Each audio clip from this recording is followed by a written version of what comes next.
action let's go 저 건물을 찾으러 Assalamualaikum warahmatullahi wabarakatuh. Saya Haikal C. Saryandi dari kelompok 8 ingin menjelaskan tentang pencacahan. Nomor 1, pencacahan. Dalam matematika, terdapat materi tentang pencacahan yang di dalamnya terdapat sejumlah aturan penjumlahan dan aturan perkalian.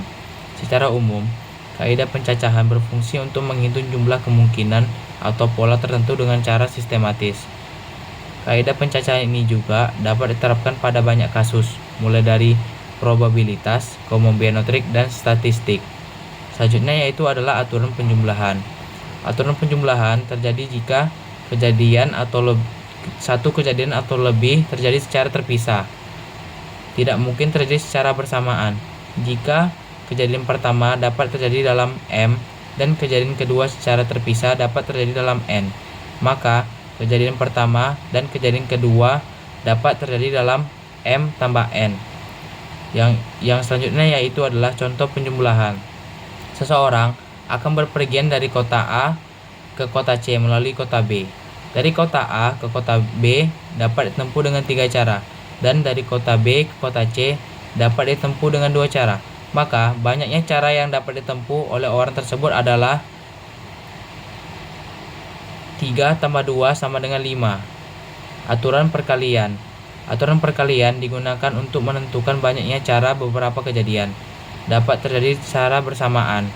Jika kejadian pertama dapat terjadi dalam M dan kejadian kedua dapat terjadi dalam N, maka kejadian pertama dan kejadian kedua dapat terjadi dalam M kali N.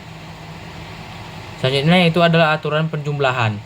Seseorang mempunyai 3 kemeja dan 2 celana.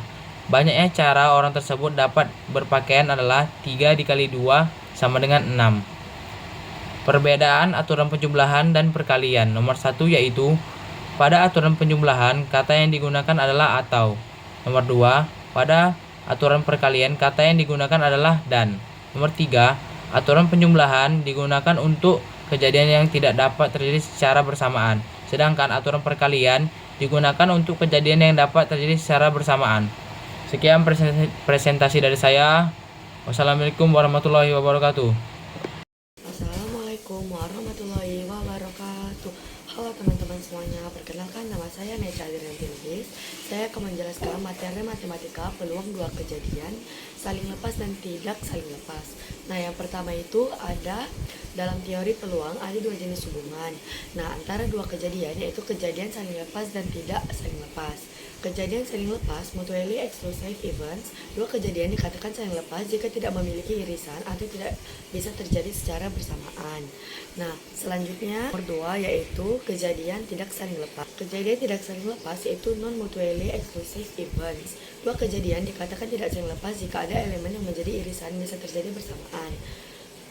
Rumusnya yaitu A per kap B sama dengan P kali A tambah P kali B. Nah, contoh soalnya itu adalah sebuah kantong berisi 5 bola merah, 3 bola putih, dan 2 bola hitam. Diambil sebuah bola secara acak. Peluang terambil bola merah atau putih adalah, nah, jawab diketahuinya itu N itu sama dengan 10. N ini total semua jumlah bolanya, 5 tambah 3 tambah 2. Nah, selanjutnya itu A bola merah sama dengan PA-nya 5 per 10. 5 ini dari bola merah, 10 ini dari semua jumlah bola. Nah, yang B ini bola putih sama dengan PB. Nah, 3 ini dapat dari bola putih. Nah, 10 ini dari jumlah bola. Nah, rumusnya itu P A kali B sama dengan PA ditambah PB. Nah, sama dengan 5 per 10. 5 ini dapatnya dari bola merah, dan 3 ini dapatnya dari bola putih. Nah, terus 5 ditambah 3 sama dengan 8. 10 ini 8 per 10 ini dikecilin sama dengan 4 per 5. Assalamualaikum warahmatullahi wabarakatuh. Halo teman-teman, saya Putri Tiara Pradani dari kelompok 8. Di sini saya akan menjelaskan materi matematika yang berjudul peluang kejadian saling lepas. Sebelumnya kita harus pahami dulu apa itu pengertian peluang kejadian saling lepas.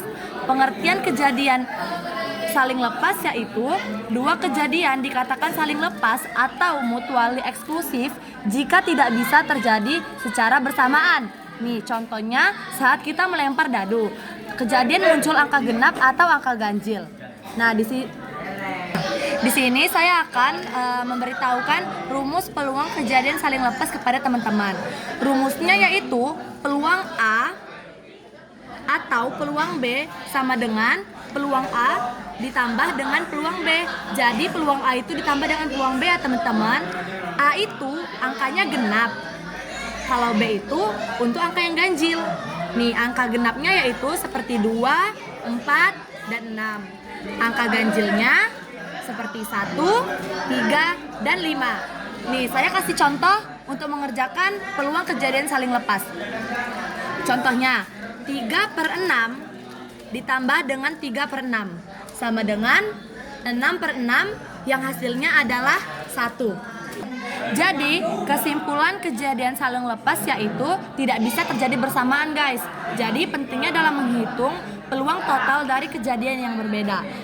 Demikian presentasi dari saya. Maaf jika ada kurang atau kelebihan atau kekurangan. Assalamualaikum warahmatullahi wabarakatuh.